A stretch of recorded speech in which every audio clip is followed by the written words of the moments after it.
Ma'am हमारे जैसे जब ऋग्वेद का टाइम होता था तब जी। कैसी जो विमेन होती थी हाँ। तो तब वो कैसे तैयार कैसे होती थी? ऋग्वेद में उतना प्रॉपर इसमें नहीं बताया है कि okay. How they were decorating themselves for authoritatively कैसे वो अपने आप को प्रेजेंट कर रही थी, बट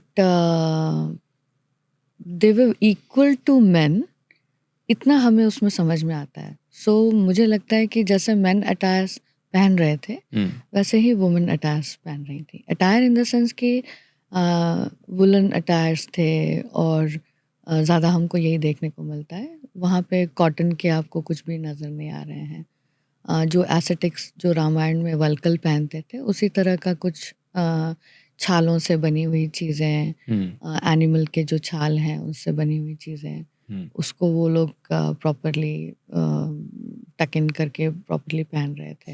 राइट। तो ये तो समझ में आता है। So when they both are equal in stature, मतलब जो उनका स्टेचर है, तो फिर वो एक ही जैसा भी पहनावा पहन रहे थे। राइट। जो अभी भी हमें ओंगे के अंडमानीज में पहनावा पहने हुए दिख जाता है। इवन केरला में ड्यूरिंग द ब्रिटिश टाइम्स, जो केरला की जो वुमेन थी, they didn't use to wear anything, upper garments नहीं था। Very much similar to the men's, lower garment ही पहनते थे and एक उत्तरीय होता था। So they didn't wear anything. In Bengal was also it was like that कि कोई चोली या ब्लाउज जैसी चीज़ नहीं पहनते थे। It was only sari that would be draped in, and they would keep the sorry keys like this. Okay, ऐसे ही है। हाँ ऐसे ही। सो जब ब्रिटिशर्स आए तो they brought the shirt and blouse cultures like that. लेकिन हाँ, नॉर्थ वेस्ट के साइड में से लेकर के जो नॉर्दर्न साइड है जैसे कि कश्मीर है, तो वहाँ पे जो है ठंड की ठंड वजह भी तो से है। अटायर्स जो है वो चेंज होते चले गए। राइट। मतलब मैम आइडियली इसका मतलब यही हुआ कि जो फैमिली होगी और जो एक परिवार के अंदर जो विमेन थी वो उतनी ही जैसे एक आदमी है वैसे ही उसी उसी स्टेज रिस्पेक्ट के रिस्पेक्ट साथ के साथ जीती पहुँचते। थी उसी सोसाइटी में। Exactly exactly. और क्या पता चलता है हमें उस टाइम से विमेन के बारे में? दे वर फियर्स फाइटर्स। फाइटर्स। जी। पुरुकुत्सानी का एक उल्लेख मिलता है जिसमें पुरुकुत्स को बंदी बना लिया गया है, and she is the queen. तो अब उनका जो बेटा है अम्बरीश, उसको अब राजा बनाना है।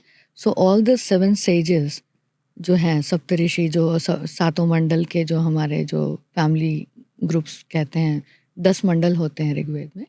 तो उसमें जो फैमिली प्रीस्ट्स हैं जिन्होंने एक एक मंडल को अपना नाम दिया, तो वो सारे के सारे पुरुकुत्सानी को हेल्प कर रहे हैं to again regain the authority, Purukutsa को बंदी गृह से निकालने के लिए। So she was that powerful, like if the husband has got into some captivation में कहीं पे चले गए हैं, so now she's ruling, and then उनका जो बेबी आएगा उसको सातों के सातों जो sages हैं वो rear up भी करेंगे, and then he will become the king, and he became sorry Ambarish नहीं, Trasadasyu. So he became such a fierce king. उनका नाम त्रसदस्यु पड़ा, यानी कि जो दस्युओं को त्रास देता था। हाँ, so we get this hint. Other than that there is मुग्धालिनी।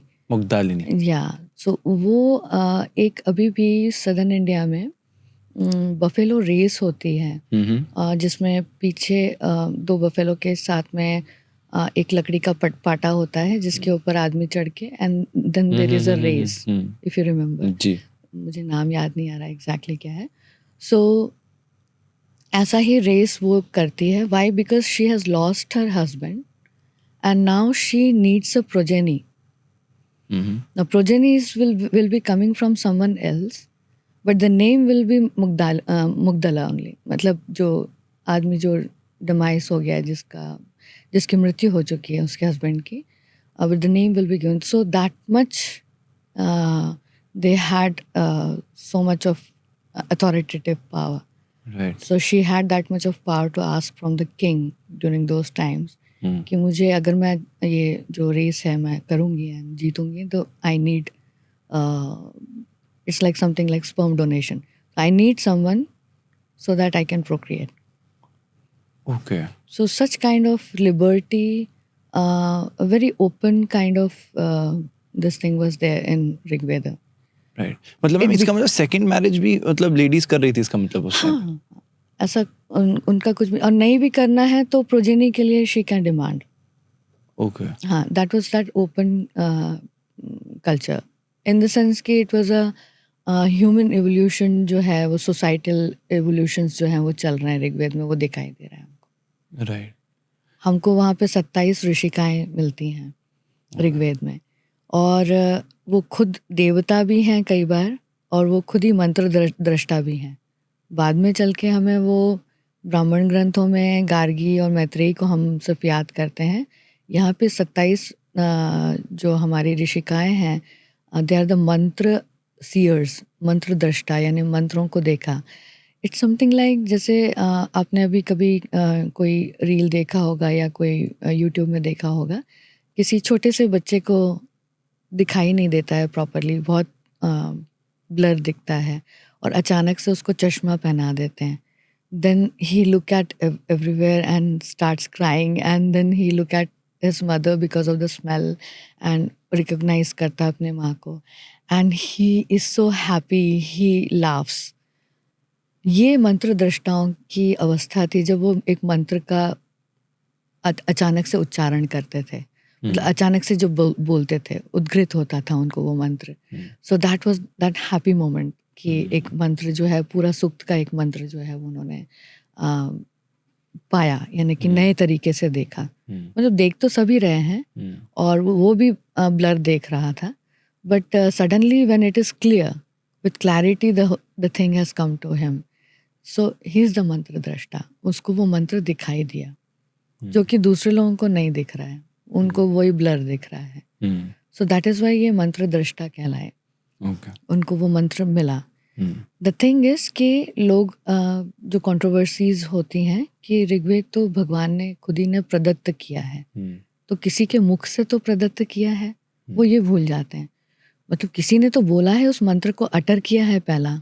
जैसे वाल्मीकि ने जब रामायण शुरू करी थी तो उसके पहले एक श्लोक बोला था. उसके पहले तो वो डाकू थे, लेकिन अचानक से वो जब हंसों का जोड़ों का वो जब उन्होंने देखा और अचानक से उनके मुख से ऐसा निकला, तो वो श्लोक फॉर्म में निकला, और उसके बाद फिर उन्होंने पूरी रामायण की जो है वो रचना भी कर पाए, because he became a poet finally. तो इसी तरह से हमारे ऋग्वेद में. Okay, got it.